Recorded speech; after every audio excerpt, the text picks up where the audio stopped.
할렐루야. 우리 명절에 또 우리 하나님 앞에 나와 예배드리는 주의 거룩한 백성들에게 우리 하나님께서 은혜 주시고 복 주시기를 바랍니다. 오늘 시편 147편 말씀입니다. 여러분, 찬양에는 힘이 있습니다. 어떤 힘이겠나? 그것은 찬양을 통해 하나 되게 하는 힘이 있는 것입니다. 우리는 서로 다릅니다. 어떻게 우리가 서로 같을 수가 있겠습니까? 생각이 다르고 꿈이 다르고 또 비전이 다르고 원하는 것이 다 다르고 또 욕망도 다 다릅니다. 다 다른데 어떻게 하나 될 수 있겠습니까? 성경은 우리가 하나 되라고 말을 하는데 우리가 어떻게 하나 될 수 있겠습니까? 그런데 우리가 하나님을 찬송할 때 우리 하나 될 수 있다는 것을 오늘 말씀하고 있는 것입니다. 하나님을 찬양하니까 어떤 일이 벌어지는가? 우리 하나님이라는 렌즈를 통해서 바라보게 된다라는 것입니다. 하나님을 통과하는 시선을 갖게 되는 것입니다. 그렇기 때문에 우리가 하나 될 수 있다라는 거예요. 우리 한번 1절을 한번 읽어보도록 하겠습니다. 읽습니다. 시작. 할렐루야. 우리 하나님을 찬양하는 일이 선하며 찬송하는 일이 아름답고 마땅하도다. 아멘.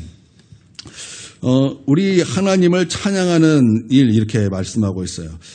여러 사람 또 공동체가 찬양을 통해서 하나가 되었다라는 거예요. 한 사람 한 사람이 우리가 되었다라는 것은 한 사람 한 사람이 모두 다 다르지만 찬양을 통해서 또 하나님이라는 그 렌즈를 통해서 바라봄을 통해서 그렇게 공동체가 또 여러 사람이 하나가 되었다라는 것입니다. 그러니까 찬양을 통해서 찬양이 얼마나 선하고, 이 선하다라는 것은 하나님의 감탄사죠. 우리 하나님께서 천지를 창조하고 토부 말씀하셨잖아요. 좋았더라. 그러니까 하나님의 감탄사였다라는 거예요. 그러니까 이게 하나님의 시선이 되었다라는 것입니다. 무엇을 통해서요? 하나님을 찬양하는 것을 통해서. 그러니까 우리가 하나님을 찬양할 때 여러분, 우리가 하나님의 시선이 하나님의 그 렌즈를 통해서 하나님의 시선으로 우리가 하나됨으로 볼 수 있다라는 거예요. 여러분, 이것이 찬송의 힘인 줄 여러분 믿습니다. 그래서 찬양하는 것이 얼마나 선하고 찬양하는 것이 얼마나 아름답고 찬양하는 것이 얼마나 마땅한가, 그것을 알게 된다라는 거예요. 이렇게 우리가 찬양을 통해서 하나님의 그 렌즈를 통해서 이렇게 바라보게 되니까 어떻게 되는가? 깊은 영성으로 하나가 된다라는 것입니다. 이 시편은요, 바벨론 포로에서 해방되어서 이스라엘에 귀환하여 예루살렘을 재건하신 하나님을 찬양하는 그런 시편입니다. 여러분, 이스라엘이 포로가 이제 끝나고 해방되기까지 그들이 한 것이 뭐 있습니까? 그 나라가 이스라엘에 해방되기까지 여러분, 이스라엘이 뭔가 한 것이 성경에 나옵니까? 아니, 나오지도 않고 이스라엘 백성이 여러분 그들이 그 해방을 위해서 무엇인가 한 것 아무것도 없었다라는 거예요. 그들의 해방은 갑자기 일어난 일이었어요. 왜 갑자기 일어났습니까? 그들이 바벨론 포로에 70년이 되었으니까 하나님께서 말씀하신 그 70년을 따라 하나님께서 갑자기 고레스의 마음에 감동을 주시니까 고레스가 칙령을 내리기를, 자, 이스라엘아 돌아가라. 그냥 그 일이 한 번에 하나님으로 말미암아 됐더니 이스라엘의 해방이 갑자기 일어나게 되었다라는 것입니다. 여러분, 그들이 한 일이라고는 딱 한 가지밖에 없었어요. 무엇을 했냐? 독립운동한 거 아니에요. 그들이 로비를 한 것도 아니에요. 그들이 뭔가 높은 사람들을 만나서 뭔가 작전회의를 하고 높은 사람을 만나서 우리 이렇게 해주십시오. 그런 것 하나도 없었다라는 거예요.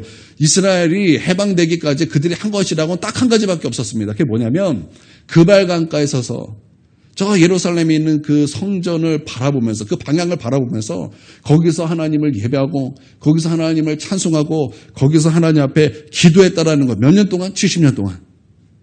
그러니까 이스라엘 백성이 한 것이라고는 딱 그거예요. 그냥 성전 바라보면서, 저 이스라엘의 성전이 있는데, 하나님의 성전이 있는데, 우리가 저기서 예배 드렸었는데, 우리가 그곳에서 하나님을 찬송했었는데, 우리가 그곳에서 하나님께 기도했었는데, 우리가 거기서 못하니 이 그발강가에서 하나님의 성전을 바라보면서 거기서 하나님을 찬송했다라는 거예요. 거기서 예배했다라는 거예요. 거기서 기도했다라는 것입니다. 여러분, 이스라엘이 포로되기까지 여러분, 이스라엘 백성이 한 것은 무엇이었습니까? 우리 사람도 없는데 우리 이수빈 집사님, 그 얼굴을 딱 가리니까 항상 여기서 예배를 드려주세요. 사람이 없으니까 절에게 힘을 주세요. 자, 거기 끝에 있지 말고 항상 여기 의자에 앉으세요. 여러분, 포로되기까지 이스라엘은요, 우상 숭배하며 살았어요. 산자가 죽은 자에게 가서 구하며 살았어요. 그러니까 나를 위해서 살았고 나를 위해서 산 것은 성경에서 뭐라고 말씀하고 있어요? 그 우상숭배다 그랬어요. 그래서 여러분 출애굽기 20장 10계명이죠. 10계명에 나오는 그 말씀해 보니까 우상숭배에 대해서 이렇게 말씀하고 있어요. 너를 위하여 우상을 새기지 말라. 그러니까 성경은요, 우상숭배의 본질이 뭐라고 말씀하고 있냐면 나를 위하여 사는 것. 여러분, 우리가 그냥 불상에다가 신상에다가 엎드려 절한다 그래서 그게 우상숭배죠. 근데 우상숭배가 그것만 있는 것이 아니라, 그것만이 우상숭배가라고 부르는 것이 아니라, 우상숭배의 본질이 무엇이냐? 탐심으로 사는 게 우상숭배라는 거예요. 나를 위하여 우상을 만드는 것. 그러니까 나를 위하여 사는 것. 나만을 위해서 사는 것. 그게 우상이다라는, 그게 우상의 본질이다라는 거예요. 이스라엘 백성이 어떻게 살았는가? 나만을 위해서 살았다라는 거예요. 나를 위해서 살았다라는 거예요. 그래서 우상숭배에 그렇게 절하며 살았다라는 것입니다. 그런데 70년 동안 포로 생활하면서 그발강가에서 하나님을 찬송하는 거예요. 그발강가에서 하나님을 예배하며 사는 거예요. 그것에서 하나님 앞에 엎드려 기도하며 살았다라는 거예요. 그러니까 그렇게 찬양을 통해서 이스라엘의 그 마음이 어떻게 됐다라는 거예요? 하나가 되었다라는 거예요. 무엇으로 하나가 되었습니까? 이 찬송을 통해서. 하나님의 이름을 높이는 것을 통해서 그 마음이 나를 위하여 사는 것이 깨어지고 이제는 그 마음에 무엇으로 하나가 됐다라는 거예요? 하나님으로 하나가 되더라라는 거예요. 하나님의 시선으로 하나가 되었다라는 것입니다. 여러분, 하나님을 찬송하십시오. 하나님을 찬송하십시오. 하나님 앞에 기도하십시오. 하나님을 예배하십시오. 여러분, 나는 여러분의 가족이 하나님을 찬송하기를 원합니다. 나는 여러분의 가족이 하나님 앞에 예배드리는 가정이 되길 바랍니다.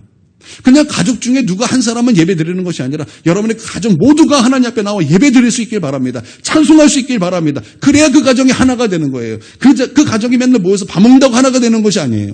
그 가정이 모여서 무엇인가 논다 그래서 그 가정이 하나가 되는 것이 아니에요. 여러분, 그 가정이 하나님으로 된 그 하나가 되기 위해서는 여러분 하나님을 예배하는 거예요. 하나님 앞에 나와 찬송하는 거예요. 하나님 앞에 나와 기도하는 거예요. 그러면 하나님 안에서 우리는 하나 된다라는 거예요. 그러니까 하나님으로 하나가 될 수 있다는 거예요. 여러분, 이게 얼마나 아름다운 가정입니까? 나는 저와 여러분의 가정이 예수로 명문 가정 되길 바랍니다. 예수로 명문 가정이에요. 여러분, 우리가 명품 얼마나 좋아합니까? 명품 얼마나 좋아합니까? 가방도 그렇고, 어떤 것도 그렇고, 명품 얼마나 좋아요? 비싼 거 얼마나 좋습니까? 그거 못해서 그렇지. 여러분, 우리가 할 수만 있으면 다 좋은 거 입고, 좋은 거 메고, 여러분 다 좋은 차 타고, 좋은 집 사고, 다 그러고 싶잖아요. 근데 왜 신앙만큼은 왜 명품 가정 돼야 되겠다? 그런 생각 못 합니까? 왜 우리 믿음만큼은 명품 가정 돼야 되겠다? 나의 신앙이 루이비통 되고 싶다. 나의 신앙이, 루이비통밖에 모르겠네. 그래요. 그 루이비통이 되고 싶다. 여러분, 그런 생각은 안 해보셨습니까? 나는 나의 가정이 기독교 명문 가정이 되고 싶다. 정말 예수 잘 믿는 가정 되고 싶다. 그래서 하나님의 축복이 넘치는 가정이 되고 싶다. 여러분, 그런 생각 안 해보셨습니까? 왜 이 땅에 있는 것으로는 명품을 좋아하고 이 땅에 있는 것은 좋은 거 받는 거 너무나 중요하고 남들 다 가진 거 나도 갖고 싶다 그러는데 왜 진짜 중요한 거 예수로 명문 가정 되는 것에 있어서는 왜 그렇게 욕심이 없습니까? 왜 그렇게 우리가 그것에 대해서 그 마음속에 원함이 없습니까? 나는 무엇보다 우리의 가정이 하나님으로 하나 되는 가정이 되길 원합니다. 명문 가정이 되기를 바랍니다. 여러분, 그러기 위해서 왜 해야 될 게 뭐냐면 여러분 가족이 나와서 하나님을 예배하는 것에 힘쓰십시오. 여러분의 가장들이 정말 우리 하나님 앞에서 깨어서 가장으로서 우린 예배드려야 된다. 우린 예배드려야 된다. 이 시간에 우리는 하나님 앞에 나와 예배드려야 된다. 여러분, 그럴 수 있기를 바랍니다. 그래서 여러분, 나는 오늘 나오신 여러분 한 사람 한 사람들이 복되고 귀하다. 저는 저렇게 믿습니다. 여러분이 지금 우리 이제 부모님이 계시고 또 여러분이 부모님이기도 이렇게 하지만 여러분 시간이 지나면 다 독립할 거 아니에요. 시간이 지나면 여러분 한 사람 한 사람이 다 가정이 될 거 아닙니까? 여러분 그때 여러분 한 사람 한 사람이 다 믿음의 가정이 되셔서 여러분의 가정을 하나님으로 하나 되게 하는 가정 되게 만드십시오. 얼마나 축복된 가정입니까? 얼마나 복된 가정입니까? 그러니까 여러분 오늘 한 사람 한 사람 나온 사람이 얼마나 복된 사람이요. 여러분 한 사람 한 사람이 여러분 하나님께서 정말 기뻐하시는 사람이라는 거 여러분 믿으십시오. 믿으십시오. 그리고 여러분의 그 가정을 하나님으로 하나 되게 하십시오. 그래서 가정에 모였을 때 자꾸 뭐 세상말, 세상의 어떤 가치관 그런 것들을 막 쏟아내는 것이 아니라 모이면 같이 하나님의 시선으로 바라볼 수 있는 거예요. 하나님의 시선으로 우리가 정말 어떻게 살아야 되는가? 우리가 무엇이 행복한 것인가? 참된 행복이 무엇인가? 그냥 이 땅에서 잘 먹고 잘 사는 것이 우리의 행복이 아니라 정말 우리가 예수 안에 있을 때 우리는 참된 행복이고 예수 안에 있을 때 우리는 참된 가정이고 예수 안에 있을 때 우리는 거기에 참된 기쁨이 있고 예수 안에서 우리는 영생의 기쁨이 있으니 우리 가정은 오직 예수다. 우리 가정의 주인은 오직 예수다. 여러분 그렇다면 하나님께서 얼마나 여러분의 가정을 기뻐하시고 얼마나 여러분의 가정에게 복 주시기를 원하실까? 여러분 그렇지 않겠습니까? 여러분이 좀 불경건하지만 한번 바꿔 생각해 보세요. 역지사지. 여러분이 하나님이라면 좀 그런데 여러분이 하나님이라면 여러분 그렇게 그런 가정에게 복 주고 싶지 않겠어요? 그런 가정에게 은혜 베풀고 싶지 않겠어요? 여러분 그렇죠. 그런 거예요. 여러분 그러실 수 있기를 바랍니다. 그러니까 하나님으로 하나 되게 하는 힘이 어디 있는가? 여러분 하나님을 찬송하는 것에 있다라는 것입니다. 오늘 그 젊은이들을 보면 삼포시대라 이렇게 말합니다. 삼포시대. 우리 이수빈 지사 우리 젊은이들 삼포시대라 그러는데 삼포시대 뭔지 알아요? 뭐 세 가지를 포기한대요. 결혼을 포기한다. 집을 포기한다. 자녀를 포기한다. 왜냐하면 너무나 절망적이기 때문에. 근데 요즘에 한술 더 떨어서 N포시대 이렇게 N포시대. 그래서 세 가지만 포기할 것이 아니라 잴 수 없는 많은 것들을 다 포기하며 살아야 된다. 이렇게 사람들이 많이 얘기를 합니다. 이 세상이 참 절망적이다라는 거예요. 그러니까 지금 이 세상은 어느 시선으로 보는 거예요? 절망의 시선으로 이 세상을 바라본다라는 거죠. 그렇죠? 근데 여러분 아십시오. 이거는 마귀의 시선입니다. 마귀의 시선이. 얘가 예전에 우리 교회 아이들 막 많을 때 정말 열심히 가르쳤어요. 그 아이들 말씀으로 양육하기 힘썼고 그 아이들 어떻게든 성령 충만하기 위해서 막 정말 기도하는 것에 힘쓰고 그렇게 했는데 오늘 대화하다 보니까 이 녀석들이 하나님의 말씀에 영향을 하나도 받지 않고 학교 선생님이 이렇게 말했다라는 거예요. 학교 선생님이 이렇게 말했는데 뭐라고 말했냐면 정말 절망적이다라는 거예요. 헬지족이다. 우리 절망이다. 그래서 우리는 소망이 없다. 희망이 없다. 어떻게 살아야 되느냐. 이런 얘기를 막 하니까 저 그 말을 들으면서 진짜 답답하다. 하나님 말씀은 그렇게 말하지 않는데 제가 막 이렇게 답답한 것을 이렇게 느꼈던 적이 있어요. 저도 가끔 이런 말을 쓰기도 했네요. 근데 여러분 이게 누구의 시선이라고요? 마귀의 시선이에요. 마귀의 시선. 여러분 12절하고 13절 한번 볼까요? 12절 13절 이렇게 말씀하고 있어요. 예루살렘아 여호와를 찬송할지어다. 시온아 내 하나님을 찬양할지어다. 그가 내 문빗장을 견고하게 하시고 내 가운데 있는 너의 자녀들에게 복을 주셨으며 이렇게 말씀하고 있습니다. 여러분 이게 무슨 말씀이냐면 하나님을 찬송하면은 하나님께서 지켜주시고 하나님께서 너의 자녀를 복을 주신다 이 말씀이거든요. 여러분 하나님께서 여러분을 지켜주신다라고 할 때 여러분이 지켜주신다, 보호하신다라는 의미는 어떤 의미인 것입니까? 그냥 어떠한 사고에서 여러분이 어떤 교통사고에서 여러분을 보호해주신다, 지켜주신다 그런 의미일까요? 여러분이 어떤 길 가다가 넘어질 뻔했는데 하나님께서 그러지 말라고 우리를 지켜주시고 보호해주시겠다 그런 얘기인가요?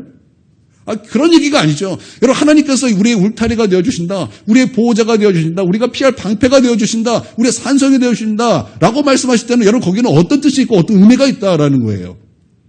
어떤 뜻이겠습니까? 우리를 이 세상에서 보호해 주시겠다. 우리를 마귀로부터 보호해 주시겠다. 우리를 죄악에서 우리를 보호해 주시겠다. 막아 주시겠다. 지켜 주시겠다. 그런 거 아니겠습니까? 여러분 성경이 이렇게 말씀하고 있죠. 성령이 임하시면 너희 자녀들은 예언할 것이요. 너희 젊은이들은 환상을 볼 것이요. 너희 노인들은 꿈을 꾸리라. 여러분 노인들이 꿈꿀 게 어디 있겠습니까? 그런데 노인들이 꿈을 꾼대. 언제요?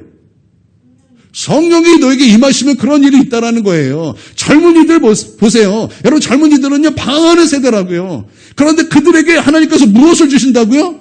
환상을 주신다라는 거예요. 방향을 주신다라는 거예요. 비전을 주신다라는 거예요. 아이들에게는 무엇을 주신다라는 거예요? 예언을 주신다는 예언을. 여러분 그 어린 아이들에게 여러분 수준 높은 예언이 부어지는 거예요. 그 어린 아이들에게 하나님의 나라에 대한 예언 그런 것들이 쏟아붓도록 하나님께서 부어주시겠다라는 거예요. 성령의 시선은 뭐예요? 절망이 아니죠. 여러분 자녀들이 예언할 것이요 젊은이들 환상을 볼 것이요 노인들이 꿈을 꾸리라 말씀하셨을 때 이게 절망의 모습입니까? 이게 절망의 시각입니까? 이게 절망의 시선입니까? 전혀 그렇지 않다라는 거예요. 그러면 이게 어떤 시선이에요? 희망차지 않습니까? 희망차지 않습니까? 여러분 성령님께서 여러분 우리에게 주시는 그 시선은요. 여러분 희망이에요. 희망이라고 자녀들은 예언할 거예요. 젊은이들은 환상을 볼 거예요. 노인들은 꿈을 꾸게 될 거라는 것입니다. 그러니까 여러분 성령 충만하도록 찬송하십시오. 찬송할 때 성령 충만하게 될 거예요. 또 성령 충만하게 찬송하십시오. 그러면 하나님으로 하나가 될 줄 믿습니다. 할렐루야. 2절, 3절 한번 보도록 하겠습니다. 2절, 3절. 자, 시작. 모으시며 상심한 자들을 고치시며 그들의 상처를 싸매시도다. 아멘. 여러분, 하나님은 다 아십니다. 여러분 이것을 믿습니까? 여러분 하나님은 다 아시는 분이에요. 하나님은 그 완전한 지혜로 우리 하나님은 미리 다 아신다라는 거예요. 우리가 사는 것이 힘들 때 또 하나님 왜 나는 이렇게 살아야 됩니까? 그런 우리가 질문이 나올 때 여러분 우리 마음속에 참 괴로움이 있고 어쩔 때는 이런 것 때문에 하나님 앞에 상처받았어요. 그리고 하나님 앞에 불평하고 또 하나님을 원망하는 그런 사람들이 참 많은 것을 볼 수 있습니다. 그런데 여러분 분명히 아십시오. 여러분 그때 우리가 감사할 상황은 아니에요. 우리가 기뻐할 상황은 아닙니다. 그러나 우리는 감사하고 찬송해야 하는 것입니다. 왜냐하면 그것이 나에게 가장 좋은 길이기 때문입니다. 하나님은 모든 것을 다 아시는 하나님이세요. 하나님의 그 완전한 지혜로 여러분 하나님은 다 아시는 거예요. 다 아시는 하나님께서 여러분 지금 우리를 모르시겠습니까? 지금 우리를 모르시겠습니까? 하나님 앞에서는요, 지금 우리가 고통스럽고 우리가 너무나 가난하고 지금 내가 왜 병에 걸려서 이렇게 고통받는가? 라는 그 시간이 여러분 다 아시는 우리 하나님 앞에서 왜 그런 시간이 하나님께서 우리에게 허락하셨을까요? 그것은요, 여러분 하나님께서 보시기에 그것이 우리에게 너무나 필요한 시간이기 때문입니다. 예전에 제가 우리 교단 총회에 갔던 적이 있습니다. 그래서 목사님들과 참 많은 얘기를 해요. 그때 막 교류가 활발하게 이루어집니다. 근데 이제 목사님들이 얘기를 하는데 모여서 참 얘기하는데 나는 기도도 이렇게 한다. 그런데 왜 부흥이 되지 않는지 나는 이해가 되지 않는다. 나는 이렇게 열심히 하고 기도도 열심히 하는데 왜 목회가 이렇게 안 되는지 모르겠다. 그러면서 막 불평과 원망을 막 쏟아냅니다. 나는 이렇게 목사님들이 이렇게 불평하고 원망 쏟아내는 것을 총회에서 봅니다. 그래서 제가 그 목사님들 얘기하는 게 가만히 이렇게 듣다가 저는 이렇게 보통 말을 안 하거든요. 제가 말 없는 거 여러분 다 아시죠? 제가 보통 이렇게 모임 자리에 가면 자기가 가만히 듣는 걸 좋아하지 말하는 거 별로 안 좋아해요. 그래서 가만히 듣습니다. 그래서 저는 가면들 이렇게 막 들어요. 내가 듣다가 너무 원망을 하길래 조용히 지나가는 말로 그냥 쓱 한마디 던졌어요. 뭐라고 얘기했냐면 하나님께서 지금 부흥을 주시면은 교만할까봐 그냥 지금 부흥을 주시지 않는 거 아닐까요? 그래서 좀 인내하면서 좀 더 기도해 보세요. 지나가는 말로 이렇게 쫙 이렇게 건넸는데 제가 했던 그 말에 좀 속이 상했나 봐요. 나름대로 상처를 받았다 이렇게 생각을 했는지 성경에 어디 그런 말이 있냐면 제가 민망해질 때까지 저를 그렇게 나무라더라. 그래가지고 그냥 쭈그리고 있었어요. 네. 쭈그리고 있었어요. 저희 교단 목사님들이 구원론에서는 굉장히 강하십니다. 구원론 하나에 있어서는 참 강하세요. 그런데 다른 것에 대해서는 많이 모르시는 그런 경향이 있습니다. 그래서 어려운 일을 만나거나 또 기다려야 되는 그런 상황을 만나거나 고통을 만날 때 이것을 어떻게 해결해야 되는지는 많이 약하세요. 그래서 정말 그 힘든 일을 만나면은 그걸 못 견뎌가지고 주저앉는 그런 목사님들이 참 많습니다. 그래서 고난이 오면은 이거 어떻게 해야 될지 몰라서 정말 사역을 포기하고 뭐 주저앉는 분이 목사님들 꽤 있어요. 그러면 한번 질문해 보겠습니다. 우리 성도님에게 질문해 보겠습니다. 여러분 과연 제가 아까 여러분에게 이제 목사님들에게 말했던 거 뭐라고 말했죠? 교만할까봐 하나님께서 지금은 인내하라고 하시는 겁니다. 그래서 지금은 안 되게 하시는 것일 수 있습니다. 이제 이런 식으로 이제 얘기한 것에 대해서 여러분 성경에 과연 이 말이 없을까요? 성경에 과연 이 말이 없을까요? 성경에 이 말씀 되게 많이 나오는데요. 성경의 가장 중요한 건 구원론이지만 우리의 모든 삶을 구원론으로 다 다루잖아요. 우리의 삶이 구원의 역사로 쫙 나오잖아요. 그러면 그 안에서 오직 예수만 있는 게 아니잖아요. 모든 말씀에. 그 오직 예수가 되기까지 하나님께서는 우리를 인도하시고 이끄시고 또 우리로 하여금 그런 과정 가운데 우리를 이끄시는 말씀이 수두룩하게 셀 수 없이 성경에 많이 나오잖아요. 여러분 그때 한번 예를 하나 들어보겠습니다. 그 예를 사도 바울에서 그 예를 하나 든다면 사도 바울에게는 육체의 가시가 있었어요. 그렇죠? 육체의 가시가 있었습니다. 하나님께서 너무 자만하지 말라고 사탄의 사자를 주셨다 이렇게 말씀하고 있어요.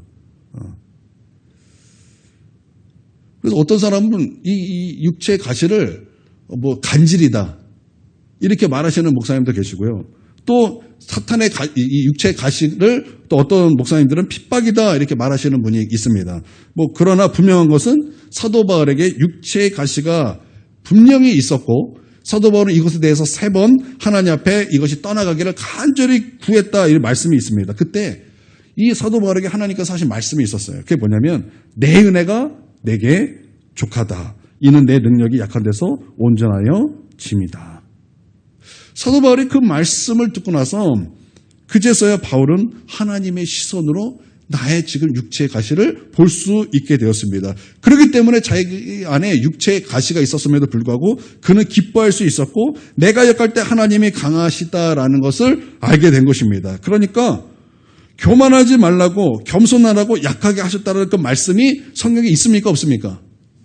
있다라는 거예요. 또 로마서 5장 3절의 말씀 보니까 환난 중에도 즐거워하나니 이렇게 말씀하고 있어요. 환난 중에도 즐거워하나니. 여러분 우리는요 환난 중에서도 즐거워할 수 있는 것입니다. 할렐루야. 왜 그러냐면 환난은 인내를, 인내는 연단을, 연단은 소망을 이루는 줄을 알미니라. 여러분 이게 무슨 말입니까? 환난은 인내를, 인내는 연단을, 연단은 소망을 이루는 줄 알라고 말씀하고 있어요. 여러분 이게 무슨 말일까요? 여러분 이것은요 소망을 이루기까지 과정이 있다는 거예요. 지금 연단에서 바로 소망이 아니라 이 환난에서 소망까지 과정이 있다는 거예요. 그래서 하나님께서 우리가 이 환난 중에서도 즐거워할 수 있는 것은 소망으로까지 가는 그런 과정이 하나님 앞에 있기 때문에 우리가 환난을 당해도 우리가 즐거워할 수 있다는 거예요. 할렐루야. 마귀는 뭐라 그러냐면 돌이 떡이 되라 이렇게 우리에게 유혹합니다. 돌이 떡이 되게 하라. 이게 무슨 말일까요? 여러분요, 이 악한 마귀는요, 과정 생략합니다. 과정 생략하고 마귀가 뭐라고 우리 가운데 요구하냐면 결과가 좋으면 된다. 이렇게 우리를 유혹하는 거예요. 결과만 좋으면 돼. 이게 마귀의 유혹입니다. 환난은 인내를 만들고 인내는 연단을 만들고 연단은 소망을 만들기 위한 과정이 있는데 환난만 보니까 너는 결과에 실패했어. 이렇게 생각하라는 거예요. 그런 눈으로 바라보라는 이게 마귀의 유혹이다라는 거예요. 그러니까 결과에 실패했기 때문에 너는 실패한 사람이야. 지금 결과가 너가 소망적이지 않기 때문에 네가 소망적이지 않는 것은 지금 너의 결과야. 그러니까 너는 낙심해야 돼. 너는 낭망해야 돼. 하나님을 저주해야 돼. 원망해야 돼. 불평해야 돼. 이게 마귀의 유혹이라고요. 너 지금 몸 아프지? 결과가 좋지 않네? 너는 실패자야. 너는 하나님을 원망해. 이게 마귀의 유혹이라고요. 너 지금 환난을 당하지? 근데 바로 하나님의 응답이 없네? 결과가 좋지 않네? 원망해. 낙심해. 넘어져. 쓰러져. 견디길 뭘 견뎌? 무슨 과정은 무슨 과정이야? 너는 결과에서 이미 낙오됐어. 그러니까 너는 원망해. 너는 지금 믿음에서 주저앉아야 돼. 너는 지금 그럴 수 있는 상황이야. 마치 내가 시험 들고 믿음에서 주저앉는 것이 마치 당연한 것처럼 그렇게 악한 마귀가 우리를 유혹한다는 거예요. 여러분 우리가 그런 생각이 들 때가 참 많죠. 그리고 우리가 그 환난 가운데 내가 믿음이 주저앉는 것 여러분 그것이 마치 당연하게 느껴지지 않던가요? 여러분 그게 마귀의 유혹이다라는 거예요. 여러분 하나님이 언제 바로 주시던가요? 여러분이 기도하면 여러분 언제 하나님이 기도하자마자 바로 주시던가요? 아니 바로 주실 때가 있어요. 급할 때. 진짜 그래야 될 때는 하나님께서 바로 주시기도 합니다. 근데 제 경험상 하나님은 바로 주신 적이 없어요. 제 경험상이 아니에요. 여러분 성경을 보십시오. 하나님께서 언제 바로 주시던가요? 아니요. 하나님께서 다니엘에게 기도할 때 하기도 전에 하나님 응답을 미리 보내셨어요. 근데 응답이 오기까지 3주의 시간이 걸렸죠. 그렇죠? 거기까지 오는 모든 수많은 과정을 통해서 다니엘은 하나님의 응답을 받게 되었잖아요. 여러분 과정이 있다라는 거예요. 여러분 하나님께서는 우리 가운데 우리가 기도했지만 뭐 바로 주신다. 그것 때문에 내가 하나님 바로 안 주셨네. 여러분 그러지 말라는 거예요. 이게 왜 그런가? 여러분 우리가 다 지나고 나서야 우리가 그때 깨닫죠. 하나님이 나에게 주셨구나라는 것을 깨닫는 것은요. 여러분 그 기가 막히게 하나님의 타이밍을 통해서 아는데요. 여러분 야고보서에 보니까 인내를 온전히 이루라 이렇게 말씀하고 있어요. 인내를 온전히 이루라. 여러분 그 말 뜻은 뭘까요? 당장이에요? 당장이에요? 하나님께서 당장 주시겠다라는 말입니까? 아니라는 거예요. 인내를 온전히 이루래요. 그러니까 하나님 언제 주시겠다고요? 인내 끝에 주시겠다라는 거예요. 인내 끝에. 왜냐하면 이 시간을 통해서 하나님께서는 하시는 일이 있는데 이렇게 말씀하고 있어요. 하나님께서 온전하고 구비하여 조금도 부족함이 없게 하시기 위해서 인내를 온전히 이루라 이렇게 말씀하고 있어요. 그래서 베드로 전서 5장에 보면은 때가 되면 하나님의 때가 있다는 거예요. 때가 됐을 때 하나님께서 너희를 높이시리라. 왜 지금 안 됩니까? 왜 그토록 지금 고통스러운 시간을 보내야 됩니까? 왜 하나님 바벨론 포로가 왜 70년이 돼야 됩니까? 왜 70년 동안 우리는 그발 강가에 서서 저기 예루살렘을 가지도 못하고 예루살렘을 바라보기만 해야 되고 하나님의 성전에서 예배하지 못하고 저거 바라보면서 그발 강가에서 우리는 예배를 드려야 되고 왜 거기서 하나님을 찬송해야 되고 거기서 왜 하나님 앞에 기도해야 됩니까? 왜 그 시간이 1, 2년도 아니고 70년의 시간 동안 왜 그래야만 하는 것입니까? 그 시간이 필요했기 때문에 그런 거예요. 하나님 모든 것을 아신다니까요. 모든 것을 아시는 하나님께서 여러분 그거 모르시겠습니까? 하나님 아시니까 70년이 돼야지 그래야지 이 모든 것이 하나님께서 하셨다는 것을 너희가 안다라는 거예요. 만약에 하나님께서 바벨론 포로를 끌고 갔어요. 너희 죄 때문에 나 그리고 끌고 갔는데 1, 2년 있다가 하나님께서 회복시키셨어요. 그러면 여러분 사람들이 어떤 생각을 할까요? 어떤 생각을 할까요? 하나님이 주셨다고 과연 생각할까요? 아니라는 거예요. 아니라는 거예요. 오히려 원망할 거야. 이렇게 1, 2년 만에 우리를 오라 그러면은 이게 오고 가고 귀찮은데 이게 뭡니까? 여러분 그렇게 하면 더 불평했을 거예요. 여러분 이스라엘 백성은 이렇게 출애굽 과정을 다 보십시오. 바로바로 줬더니 이스라엘 백성은 감사는커녕 늘 원망이잖아요. 늘 원망이잖아요. 3년에서 5년은 안 그럴까요? 마찬가지다라는 거예요. 여러분 하나님께서 영광의 하나님께서 아브라함을 만나주시고 75세를 만나주셨을 때 하나님께서는 그 아브라함에게 자식의 약속을 하셨어요. 그 약속을 하시고 나서 하나님께서 아브라함에게 1, 2년 있다가 자식 주셨습니까? 25년 만에 주셨어요. 25년이라는 시간은요, 능히 포기하고도 남은 시간이에요. 근데 왜 25년 만에 주셨을까요? 그래야만 바랄 수 없는 가운데 바랄 수 있는 하나님인 것을 알 수 있기 때문에 그런 거예요. 할렐루야. 여러분 하나님 다 아셔요. 하나님에게는 무엇이 필요해서 그런가. 여러분 하나님에게 필요한 것이 없죠. 누구 때문에 그런 거예요? 우리를 변화시킬 그런 시간이 우리가 변화돼야 되는 그런 시간이 우리에게 필요했기 때문이다라는 거예요. 그 시간을 통해 하나님을 예배하고 기도하고 찬양하는 것이 얼마나 중요한지 깨닫고 이제 그 시선이 하나님이라는 그 렌즈를 통해서 바라볼 수 있는 때까지가 그런 시간이 걸렸다라는 거예요. 그래서 70년이라는 그 인내를 온전히 이루어야 됐다라는 거죠. 여러분 하나님은 다 아세요. 할렐루야. 말씀 보세요. 4절 5절 이렇게 쭉 보세요. 그가 별들의 수요를 세시고 그것들을 다 이름대로 부르시는도다. 여러분, 별이 얼마나 많습니까? 근데 하나님께서 뭐라고 말씀하셨어요? 그 별들을 다 세신대요. 여러분, 인간은요, 이 수많은 별들을 못 세요, 못 세. 이거 어떻게 다 세요? 근데 우리 하나님은 그 수많은 셀 수 없는 거의 무한에 가까운 별들을 다 세시고 또 그 이름대로 부르신대요. 그러니까 이 말이 무슨 뜻이에요? 하나님 다 아신다는 얘기예요. 하나님 다 아신다는 거예요. 우리 모든 것을 다 아신다는 거예요. 여러분 머리카락 여러분 셀 수 있어요? 간혹 셀 수 있는 분이 계세요. 나는 저와 여러분에게는 머리카락 다 셀 수 없는 은혜가 있기를 바랍니다. 그래야죠. 근데 가끔 이제 셀 수 있는 사람이 있지만 보통은 우리 머리카락 어떻게 다 셉니까? 근데 하나님 우리 하나하나 다 세신다는 거예요. 막 조시다가 그 얘기 나오니까 막 웃으시는 분도 계신데 여러분 하나님 다 아시는 분이신 줄 여러분 믿으시기를 바랍니다. 그렇게 하나님을 찬송하는 거예요. 하나님을 찬송하니까 어떤 일이 벌어지는가 깨닫게 되는 거예요. 아까 말씀드렸어요. 찬양하면 어떻게 된다고요? 깊어져요.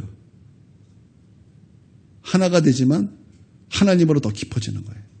하나가 되면서 하나님으로 더 깊어지는데 5절 보세요. 우리 주는 위대하시며 능력이 많으시며 그의 지혜가 무궁하시도다. 깊어지는 거예요. 하나님을 찬송해 보세요. 그러면 깊어져요. 왜요? 하나님의 시선으로 보기 때문에. 우리는 생각은 그렇게 안 하더라도 우리 찬송의 가사를 한번 보세요. 이게 꼭 찬송가를 부르라 이런 뜻은 아니죠. 하나님을 찬송하라는 거죠. 그렇죠. 우리가 찬송을 통해서 우리가 하나님을 찬송할 때 우리의 생각은 그렇게 생각하지 않다가도 여러분 우리가 찬송가 가자. 예를 들어서 우리가 뭐 찬송가 260장을 찬송했어요. 그렇죠? 주님 나를 구원했네. 찬송하세요. 뭐 이렇게 쭉 했잖아요. 뭐 그 가사를 통해서 우리는 무엇을 보는 거예요? 우리 하나님께서 하신 놀라운 일에 대한 그 눈으로 우리가 그것을 찬송하고 하나님 앞에 고백하면서 그런 시선을 갖게 되는 거죠. 그렇죠? 그러면서 우리가 하나님 앞에 깊어진다는 거예요. 이해가 되세요? 좀 쉽게 설명하려고 제가 이렇게 말씀드렸는데. 네. 여러분 찬송하십시오. 그러면 우리 하나님에 대한 그 깊은 진리에 여러분 그런 깊어진다라는 거예요. 그렇게 우리 하나님을 찬송할 수 있는 저와 여러분 되기를 바랍니다. 할렐루야. 이렇게 찬송하다가 깊어지니까 6절에 이렇게 말씀하고 있어요. 여호와께서 겸손한 자들을 붙드시고 악인들은 땅에 엎드려 트시는 도다. 이렇게 말씀하고 있어요. 여호와께서 이제 겸손한 자를 붙드시며 악인들은 땅에 엎으시는 도다. 이 시편 기자가 이것을 깨닫게 되었다라는 거예요. 그러니까 시편 기자도 하나님을 찬송하다가 또 깊어지는 거예요. 깊어지니까 무엇을 깨닫냐면 하나님께서 누구에게 은혜를 베푸시는가. 과연 하나님께서 누구에게 은혜를 베푸시고 하나님께서는 누구를 심판하시는가. 그렇게 알게 된 것이 뭐냐면 하나님은 겸손한 자에게 은혜를 베푸시는구나 라는 것을 이 시편 기자가 찬송하는 가운데 깨닫게 된다는 거예요. 여러분 겸손이 무엇입니까? 겸손. 우리는 겸손하면 그냥 나를 낮추는 것이다 이렇게 우리는 알고 있지만 맞아요. 나를 낮추는 거죠. 근데 여러분 성경을 잘 봐야 돼요. 우리 겸손이라는 것은요. 우리 겸손의 본질을 좀 들어가서 볼 필요가 있어요. 겸손의 본질은 무엇입니까? 여러분 겸손의 본질은요. 나를 포기하는 거예요. 나를 포기해서 순종하는 것 이게 겸손의 본질이에요. 빌립보서에 보면은요, 그러니까 겸손한 마음으로 사랑을 가지고 하나 되라 이렇게 말씀하고 있거든요. 겸손한 마음을 가지고 사랑으로 하나 되라. 그러니까 교회가 우리가 하나 돼야 되는데 어떻게 하나 돼야 되냐면 겸손한 마음으로 사랑을 가지고 하나 되라 이렇게 말씀하고 있는데 그러면서 이어진 말씀이 굉장히 중요합니다. 너희는 이 마음을 품으라. 곧 예수의 마음이니 그는 하나님의 본체이시나. 이 말이 뭐예요? 하나님이시다라는 거. 하나님이시다. 하나님이신데 하나님과 동등되신데 하나님이시면 하나님과 동등되시는데 하나님과 동등될 것으로 여기지 아니하시고 자기를 비워. 이게 무슨 말이에요? 하나님 되심을 포기하셨다는 거예요. 하나님께서 하나님 되심을 포기하셨다는 거예요. 하나님 되심을 부인하셨다는 거예요. 하나님 되심을 부정하셨다는 거예요. 그리고 어떻게 되셨다고요? 종의 형상을 입어 죽기까지 복종하셨다 이렇게 말씀하고 있어요. 그러니까 본질이 뭐예요? 하나님께서 하나님 되심을 포기하고 죽기까지 하나님 앞에 순종하셨다라는 거예요. 그러니까 겸손의 본질이 뭐예요? 인간 자신의 포기가 아니라 하나님 됨을 부인하는 것. 왜요? 그냥 부인하는 게 아니에요. 하나님 앞에 순종하기 위하여. 죽기까지 순종하기 위하여 나를 부인하는 거예요. 하나님 자신을 부인하는 것. 이게 겸손의 본질이에요. 여러분 이 모습이 구약에서도 예고처럼 말씀하고 있는 게 아브라함이 이삭 바치는 거예요. 여러분 겸손이는요. 나를 부인하고 죽기까지 하나님 앞에 순종하는 거. 여러분 이게 겸손입니다. 그래서 내가 낮아질 수밖에 없는 거예요. 이해가 되세요? 여러분 겸손해야 됩니다. 겸손의 옷을 입어야 됩니다라고 말할 때는요. 여러분 분명히 겸손의 본질을 기억하십시오. 하나님 되심을 포기하시는 것. 하나님께서 하나님 되심을 포기하시고 종의 모습으로 오셔서 인간의 모습으로 오셔서 죽기까지 순종하셨다. 이게 겸손의 본질이다라는 거예요. 여러분 믿으시길 바랍니다. 누구에게 하나님께서 은혜를 베푸시는가? 바로 이런 겸손한 자에게, 이런 겸손의 옷을 입은 자에게 하나님께서는 무엇을 베푸신다? 은혜를 베푸신다라는 거예요. 할렐루야.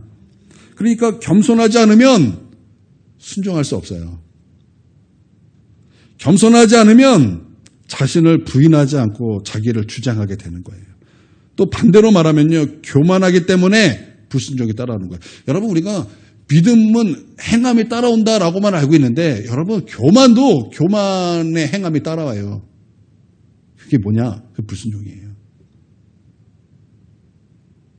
왜 불순종합니까? 믿음이 없어서요? 아니, 교만의 열매예요. 교만의 나타남이에요. 불순종은. 왜 기도 안 합니까? 왜 교회 안 옵니까? 바빠서 그런가요? 아니라는 거예요. 이 바빠서 못 오는 게 아니에요. 오늘도 다 올 수 있는 시간이에요. 그런데 왜 안 옵니까? 바빠서가 아니라는 거예요. 좋게 말하면 겸손하지 않아서, 나쁘게 말하면 교만해서.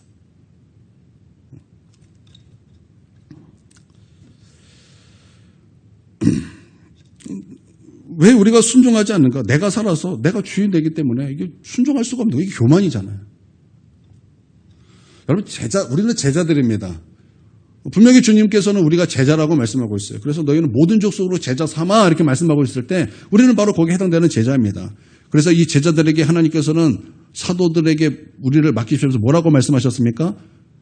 주님께서 가르치신 것을 가르쳐 지키게 하라 이렇게 말씀하셨어요.